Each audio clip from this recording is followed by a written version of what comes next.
Au TEP à tous, bien-aimés frères et sœurs, après le Qatar, Emmanuel Macron envoie son ministre des Affaires étrangères aux États-Unis d'Amérique. Question, pour faire quoi? Hein, les amis, pour faire quoi?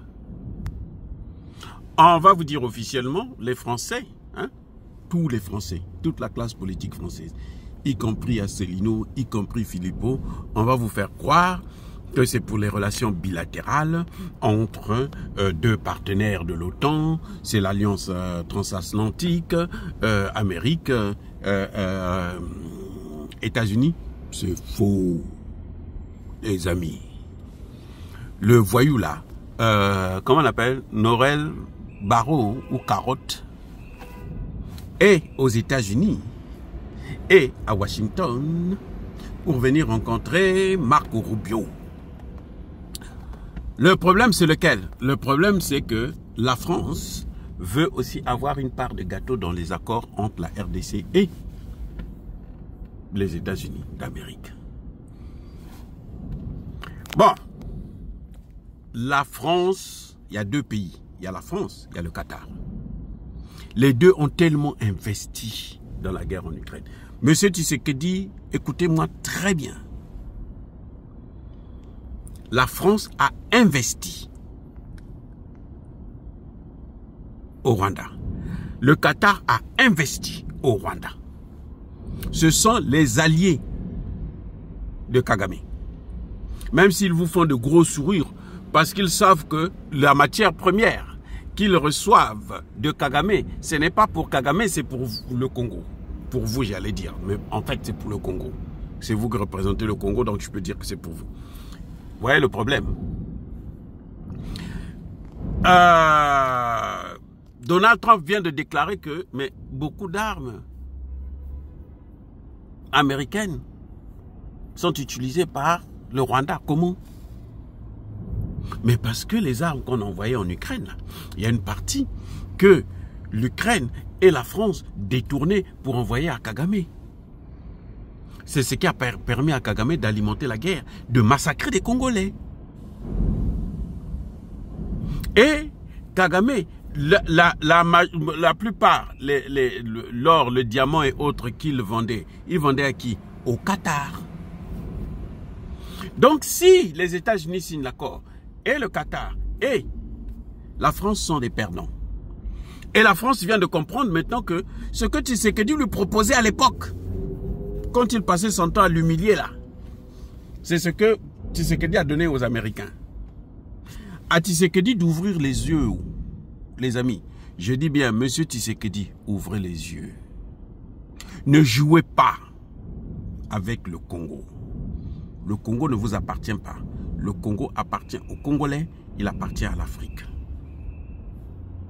Il n'y a pas de concession, ni à Kagame, ni à la France, ni au Qatar. Sinon, vous serez un grand traître. Ce serait une haute trahison.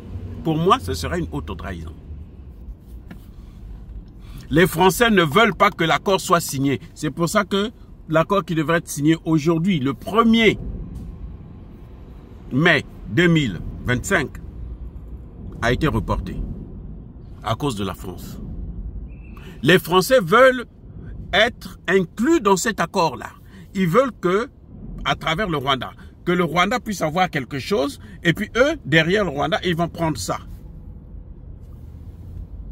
Ils veulent que Kagame puisse signer aussi dans cette affaire. Ils veulent qu'il puisse y avoir, c'est-à-dire que en échange de la paix, que Kagame puisse avoir une partie des matières premières. Mais il s'est déjà servi pendant 30 ans, monsieur Macron.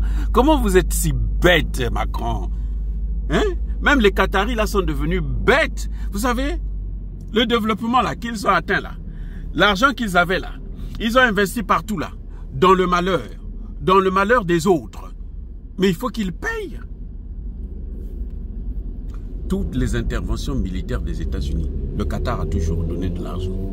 Que ce soit en Libye, en Côte d'Ivoire, en Somalie, en Afghanistan, partout. Le Qatar est un investisseur des opérations militaires américaines. Les Américains vont-ils les laisser? Je n'en sais rien. Mais en tout cas, ce sera parce que la position des Congolais ne sera pas très bien précisée. Il y a quoi encore d'autre qu'il faut regarder? Vous savez quoi? Mais attendez, la position en question des Congolais, là, c'est quoi? Le problème avec les Congolais, c'est que ce que Tshisekedi a envoyé, beaucoup cherchent à avoir leur part. C'est-à-dire que dans ce contrat, qu'ils aient, que eux, leur nom soit là, et puis qu'ils aient un pourcentage. C'est ça qui est terrible avec les Congolais. C'est incroyable. Or, eux, pour avoir le pourcentage, hein, il faut qu'ils boycottent cet accord-là, que ça ne puisse pas être un accord entre la RDC et les États-Unis. Parce que si c'est entre la RDC et les États-Unis, eux, ils n'auront rien.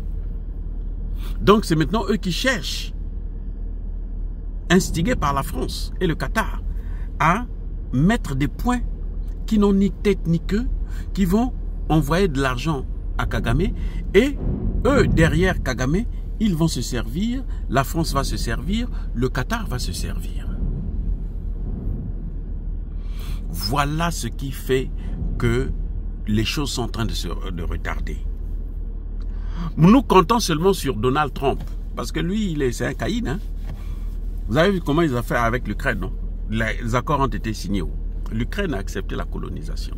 C'est fini. Il n'y a plus rien pour les Français. Il n'y a plus rien pour la France. La France est perdue dans ces accords.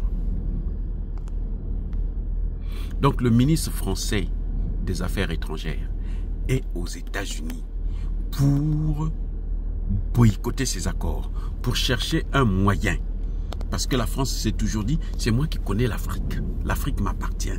Si vous voulez quelque chose en Afrique, il faut passer par moi. Est-ce que Donald Trump va l'écouter? Point d'interrogation. Si Donald Trump ne l'écoute pas, ça, ce serait notre chance.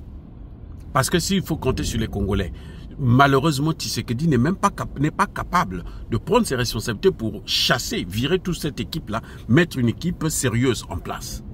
Et ça, c'est un problème. On ne peut pas évoluer comme ça. Voilà la difficulté que nous avons pour que nous puissions nous en sortir. Voilà.